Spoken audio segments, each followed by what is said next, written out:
Have a day, everyone, and welcome to another episode of Better Catholics. Once again, I am Father Melvin. I'm Bishop Ryan. I'm Donna Flores. And we have a very special guest today. She's no other than Lupe. She is not only beautiful in appearance, with all due respect to our beautiful Donna, who is a constant figure here in our show. But she's also beautiful in terms of what she is doing in her ministry, in her line of work.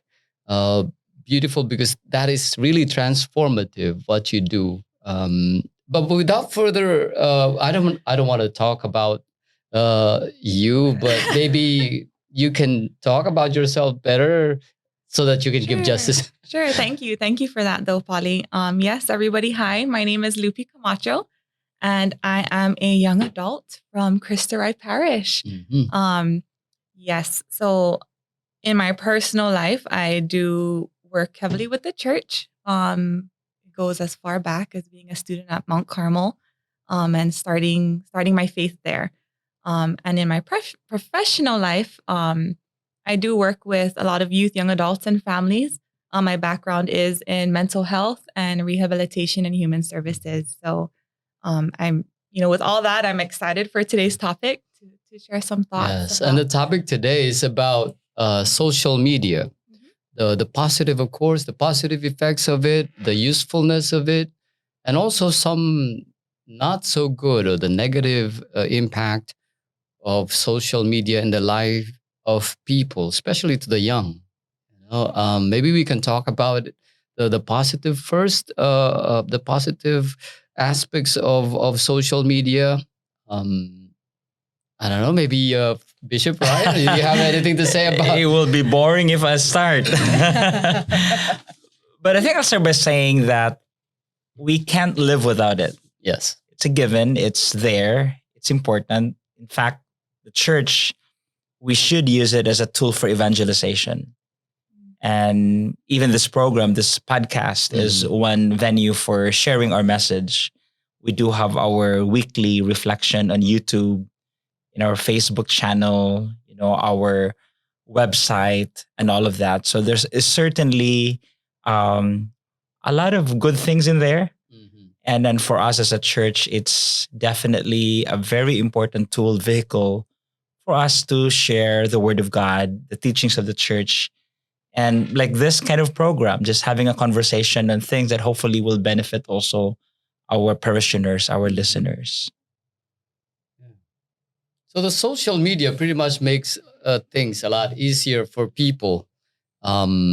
Information is readily accessible for people because of social media. We learn a lot from social media, not only the things that we learn from school, but we also learn a lot about life. Like how do-it-yourself stuff. That Right. I always go to YouTube for do-it-yourself things. So if I need to fix something, I go to YouTube. If I need to learn how to cook, if I want to cook something, I go to YouTube. I just few clicks away, and it's very handy and dandy. Yeah. And Polly, I agree with you. I think with social media or just technology in this day and age, it's a necessity. And in light of the pandemic, we've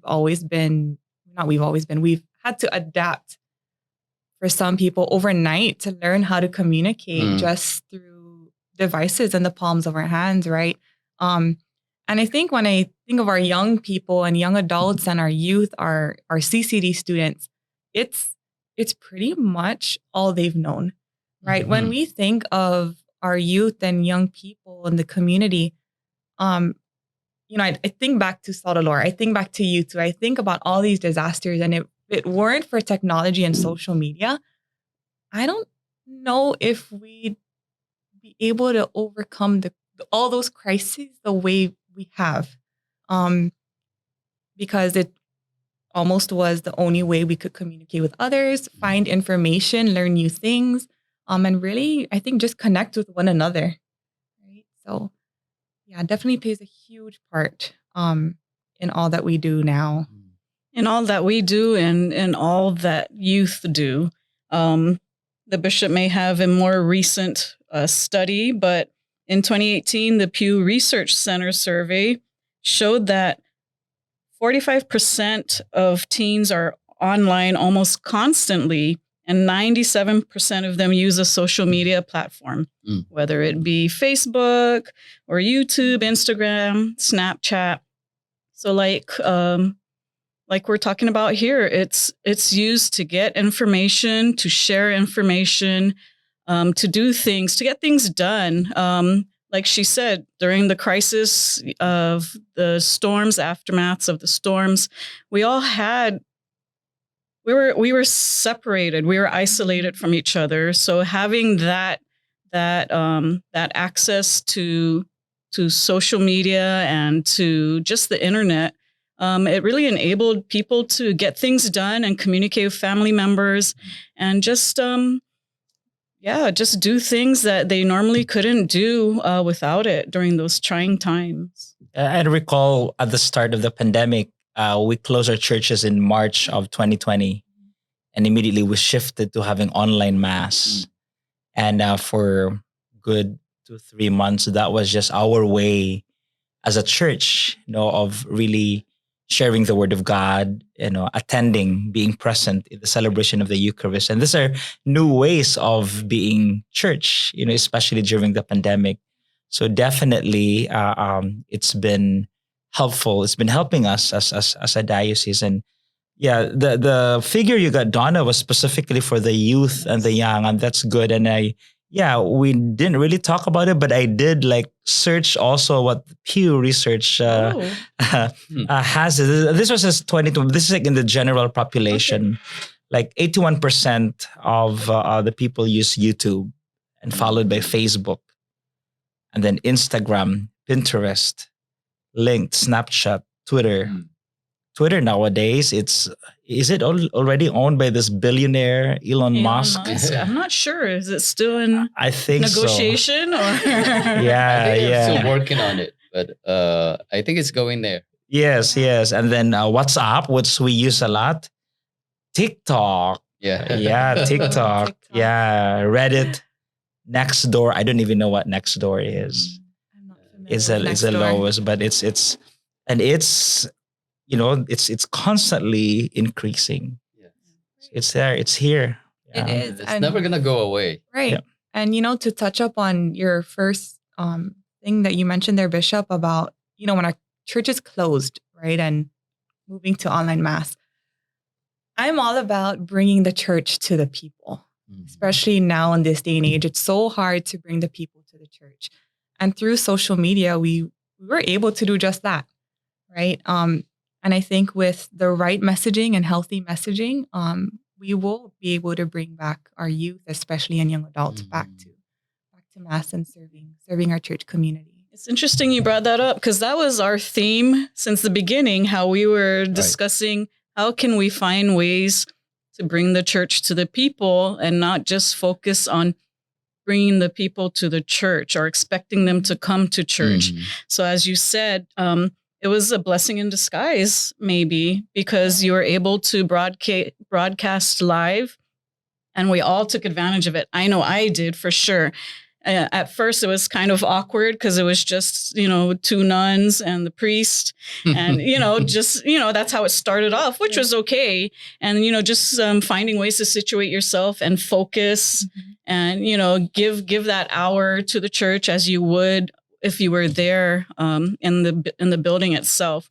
But just goes to show people still utilize it. I know people who make comments to me. They're like, hey, I saw you reading, right? So, okay, so it's good. I know these people are still watching Mass.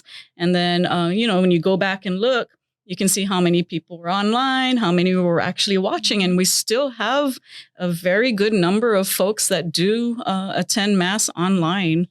I think that is a really big benefit of, having the social media, the Facebook access. Yeah. And just last Sunday, I did the Sunday 6 a.m. Mass in Chamorro. And a parishioner from here who's in Boston right now, she tuned in to different time zone. And it says, hey, I didn't know that your chamorro now is way better. So of course, I felt affirmed. Donna, we also need Of course, affirmation. of course. But I'm just like pleased that our parishioners who go off island, they still want to be connected to our Yes, home. definitely. And this is one way of connecting through Facebook, which is it also on YouTube, or I think Facebook right there, and then later on it would be uploaded in YouTube as well. But this is on the aspect of evangelization. True. So we're talking about how the church is being brought to the people, especially those who have no access, who cannot come to church, or who are still afraid to go out and mingle with people. We bring it to their homes. Pretty much, that's what we're doing. A contemporary means of evangelizing. But what about on the aspect of the family, friends, connectivity? Those who are living far away from each other. The social media has a very positive impact as well in that, because like I can speak for myself. All my family members are in the Philippines. I'm the only one outside of the country. So the only way I can reach out to them, or they can reach out to me, is through social media. And it keeps me sane, at least to say the least, knowing that that I have a family. They are far, but we can talk. I am assured that I am not alone in this world, and of course, I'm not alone. I know that, but it's good to always have the family. It's like they're here. I hear their voice. I see their faces. It's very good to have that kind of feeling. Yeah, my mom on Mother's Day, she has. I planned a long time ago to deactivate my instant messenger, but I couldn't. Because that's the only way my mom would communicate to me. So the recent election in the Philippines, she called me through WhatsApp, through instant messenger, to tell me the results of of election in the province. And little did she know that I'm already aware because of you can get information online, right? But you have to be respectful. It's Mother Dear, Of course. and on Mother's Day, she did call and all of that. So it's good. And I'm in one chat group with Lupi, with the family, and it's also good to be updated with whose birthday, whose anniversary. Donna and I have an exclusive group too. We don't get much done on that chat. That's right. Yeah. No, but I think at the end of the day, it helps keep us connected. Right. True. Right. And Polly, I think you hit it right on the nail when you mentioned you don't feel alone. Mm-hmm. And there are a lot of folks out there, and I think I speak for myself sometimes where I do feel alone, and I turn to social media, right? I turn to other friends who I can talk to and ask for help, because as close as I am with my parents, I don't tell them everything, right? So I think it's that, right? Finding that connection with others. And to some people, that is their only way of getting help or advice when they need it.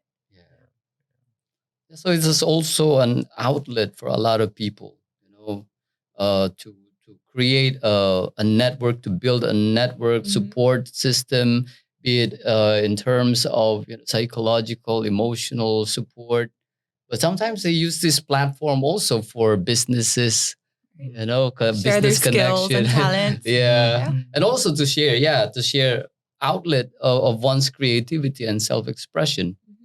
So these are all positive impact of social media in the life of and I'm sure we can go on and on with many other positive things. There's just so many. With limited time, with a very limited time. But let us also acknowledge the fact that it's not always good.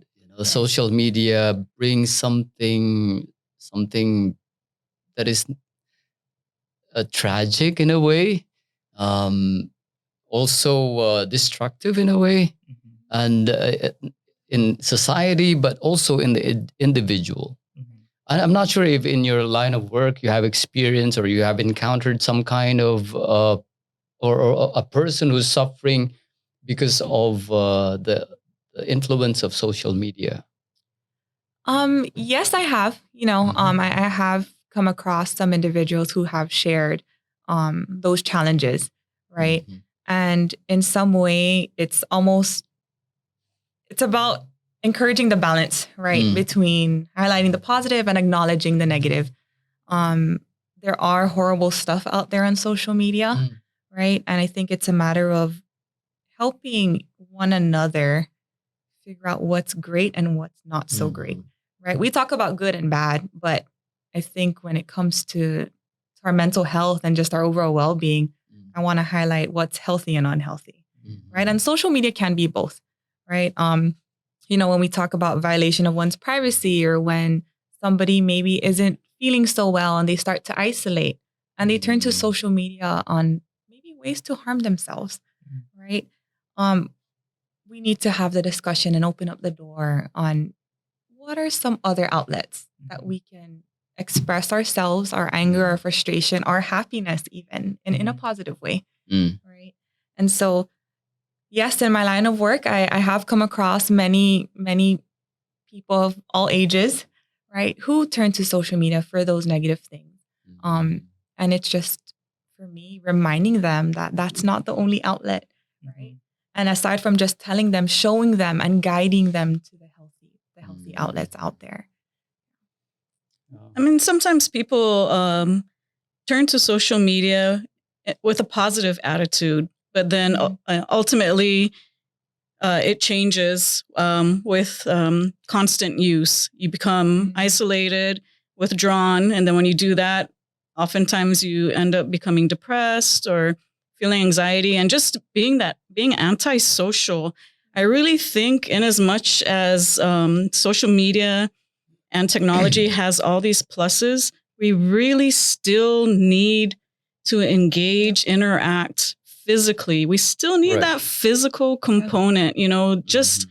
hey, hi, just to have that. Because when you isolate and you withdraw from society, it's so hard to come back in when you need to. What happens to you when you try to adjust and readapt to society? I know it's bigger than me. I am not a mental health professional, but I do read a lot, and where I'm at in the schools, we see it a lot, not only with students, but with adults as well. It's a very big issue when it's so hard for you to put the phone down, when it's the first thing you think of when you wake up in the morning and the last thing you think of when you go to sleep at night.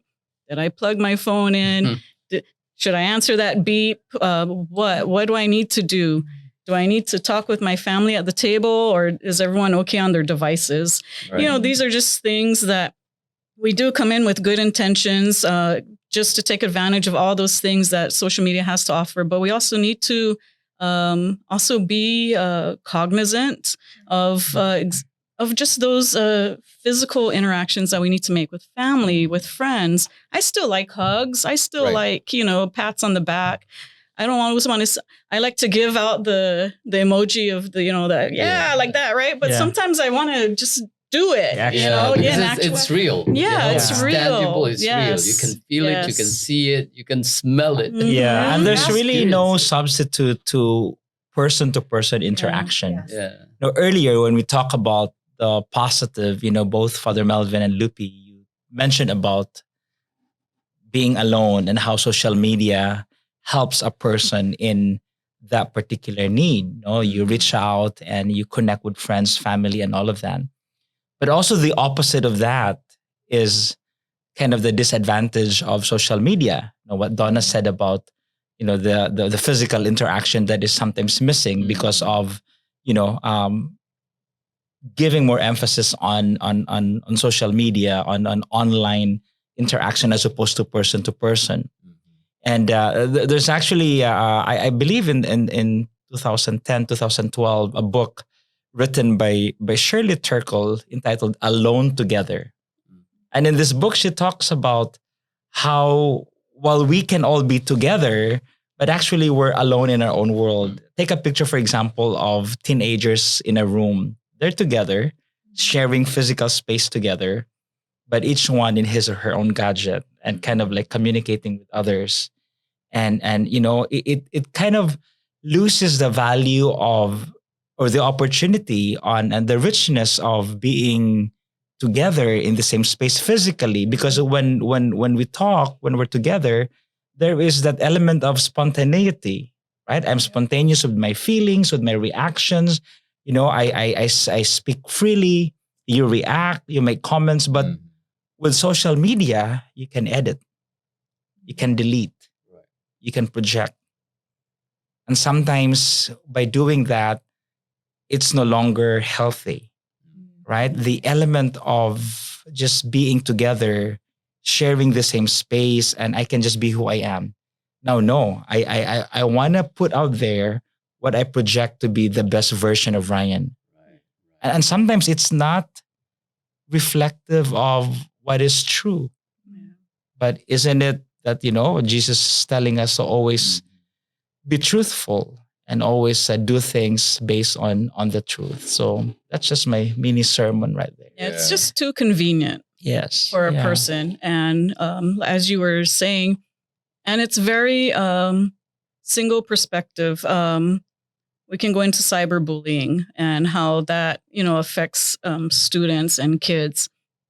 It's used even adults. It's one-sided, and it's so hard, and it's just so convenient for somebody to project ill will against another person and have others respond just immediately.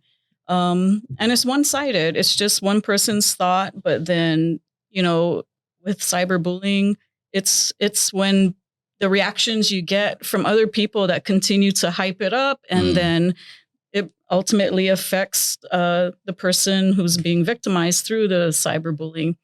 It's very one-sided, and again, it's just too convenient. It does have its pros, it does have its cons, but I think both sides, you can say it's convenient, pro and con. I don't know if you... Yeah, so talk about cyberbullying, and I don't know if Lupi has information. I read some articles about high school students, because of what's posted out there. These are actually some of the reasons why young persons commit suicide.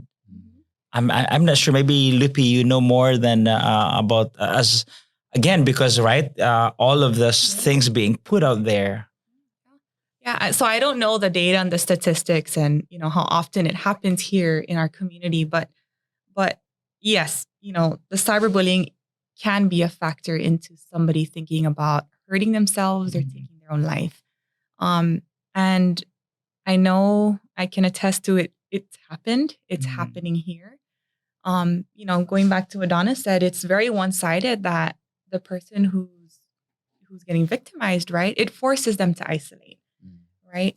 And maybe they don't know now how to ask for help or who to reach out to, right? Because when they pick up the phone to call for help, it might be they just see all that, yucky information being shared, right? And so definitely, I think, the cons are definitely there. Aside from suicide, we can go into other things like anxiety, depression, and it doesn't help any situation, right? And it's difficult to come out of that, right? And firstly, to even acknowledge that one is feeling some type of way and experiencing a certain challenge, we all have to be there. That in-person connection really, really matters. And that's where I think it's most critical. Yes. To continue to check in with one another. Good. And by the end of this month, I believe May 29th to be exact, the Holy Father, Pope Francis, has proclaimed this day as a World Day of Communications. And in his message to the Catholic faithful and to all people, he emphasized the value of listening. And when you talk about one-sided, like really, who will listen to me, right? But then I think kind of going back into that value of a conversation and just sitting down and being listened to. I think there's a value in that is somehow lost when there is so much emphasis on social media. So I invite everyone to read the Holy Father's message. You can Google it, World Day of Communications on May 29th. And let's go back to, again, this wonderful family dynamics and the value of just listening to each other. Because I think most people not just want to talk. Not us. We want to listen. I like listening. Reclaiming that listening, value of listening. You like listening, I Donna? love listening. And you know what? It's really going back to basics at some point. We all have all these advances, and whether it be in technology or what have you. And, you know, they're all great and wonderful things happening in this 21st century. But really, in some things, in some ways, we need to go back to basics. We need to simplify things. And it really worked. I don't know. We always joke because we hear stories from our parents like, you know, when I was young, I used to do this, do that. And we're like, now we find ourselves saying that because it really was a great time for us. And I'm sure it was a great time for them. I'd be interested, curious to know, for this generation, is this really a great time for them? I mean, life was so simple. I don't know if they think this is simple now, but for us, it's really advanced. And sometimes we miss those good old days of, you know, just hanging out and interacting with everybody, telling stories, laughing, whatever it is. Now we seem to do it LOL, you know, or emoji, or really, is that how you truly or are feeling? wow. Yeah, wow. I mean, is that your real expression? Or are you just, are you crying there, just putting LOL to make me feel good? I don't know. Yeah. I really enjoy face-to-face communication. There is no substitute. There is no substitute, really. You know, I'm smiling here as you're mentioning that because WhatsApp just got a new update where you can just simply react to messages where instead of now just typing LOL, that's so funny, you can just hold down the message and send a laughing emoji. Lupi, somebody told me that. We're not updated. Convenient. I didn't have that. I'm Somebody not pointed savvy. out to me and I said, I did. How come there is no... Check your settings. You need to update. Are you sure it's a new phone? Advanced. All right. Update the app. Go ahead. Sorry, I got distracted by the new app. All right. But it's very recent. And, you know, just I think yesterday or 2 days ago in one of my group chats, one of my friends pointed it out and we all agreed we didn't like it. And so I was like, you know, let's make it a rule to never use reactions in this group chat because we really just lose even more of that connection and emotion, right? And personality. And so, and so everybody agreed that we cannot react to you. I won't update then.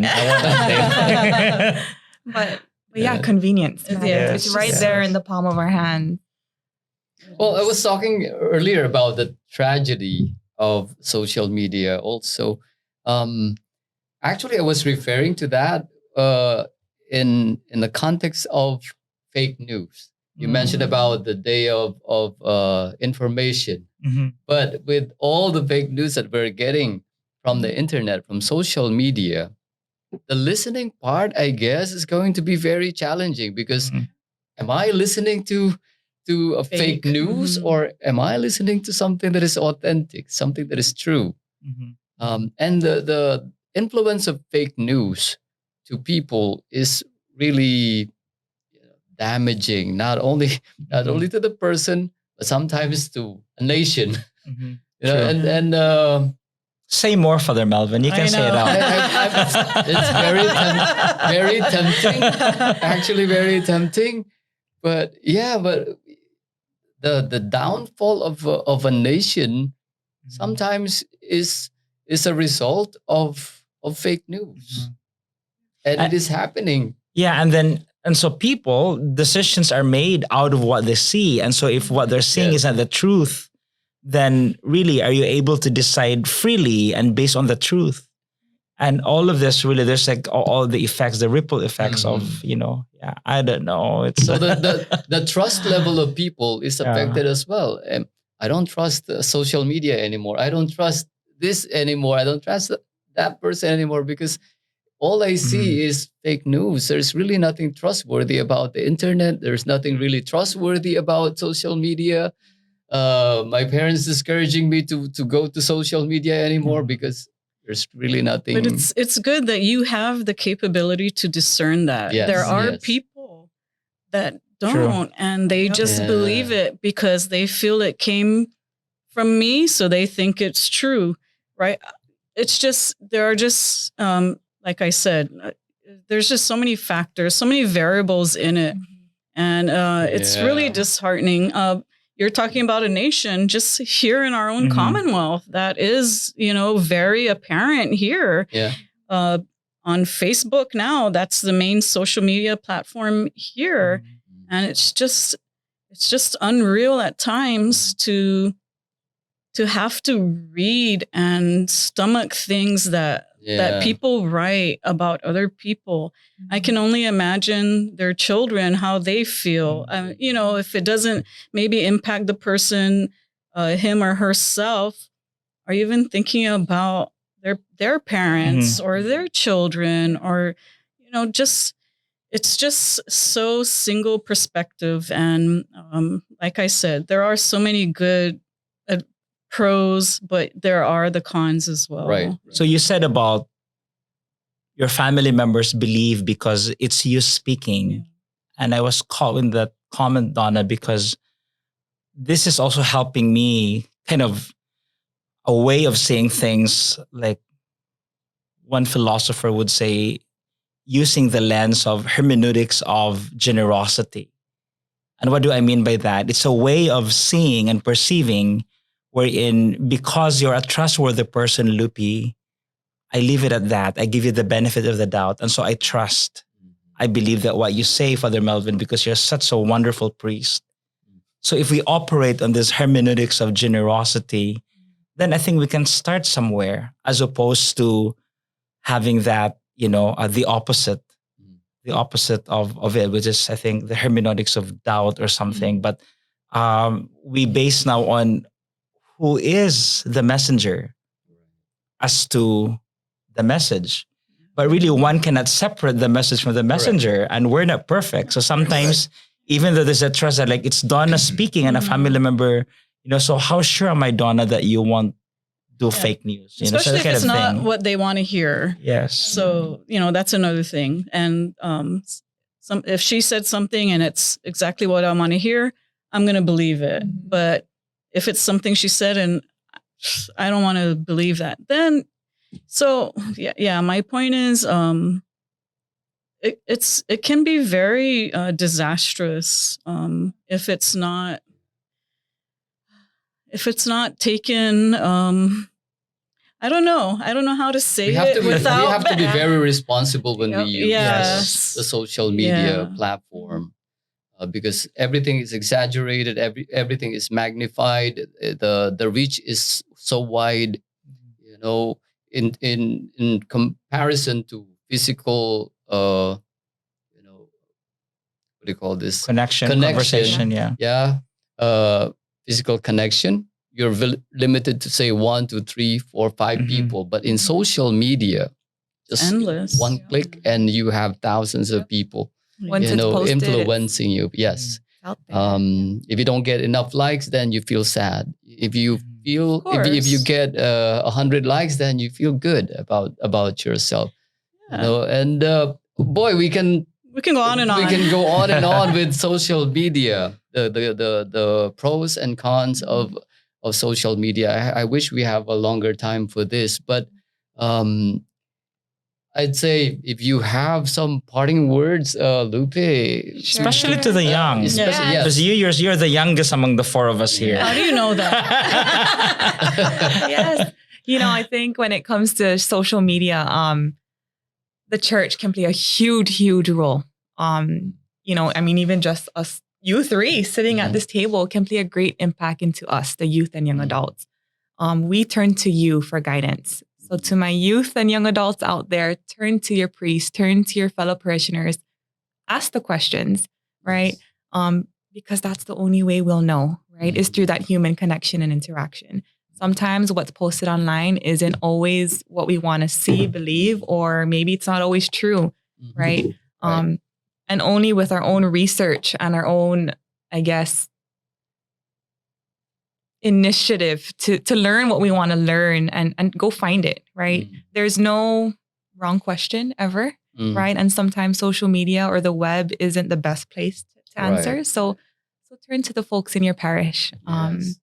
and start there. Maybe read some books. Right, yeah. Yes. Back to basics. Yeah, definitely. Yeah. Yeah. I'm going to pull something out from moms.com because moms are the most legit people to check.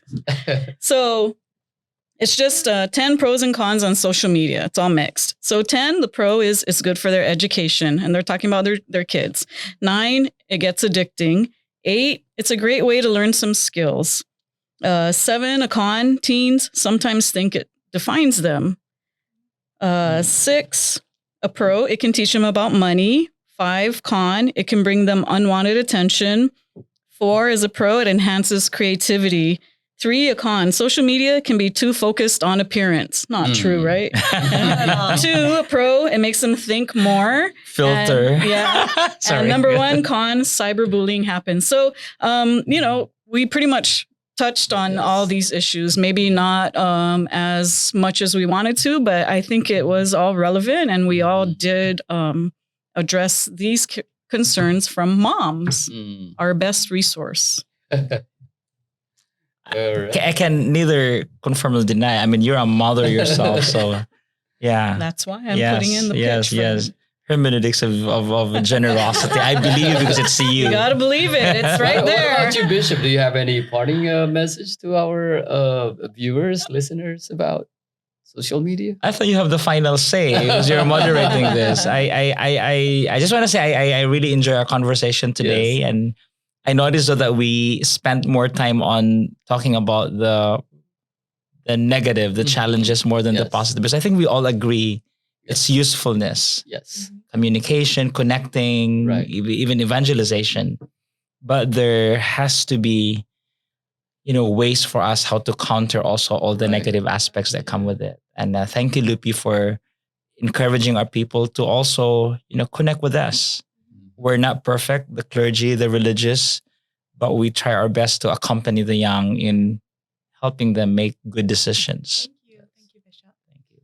Oh, thank you very much for joining us once again in another episode of Better Catholics. We're hoping that we're able to touch the lives of people, especially the young, and impart some knowledge.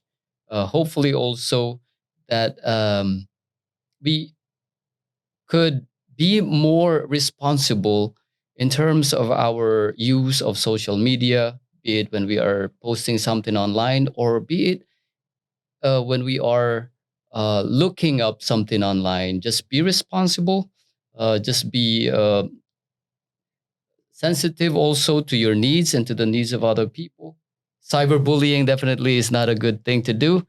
And we're hoping that through this episode, we're able to bring to you whatever we need to become better Catholics.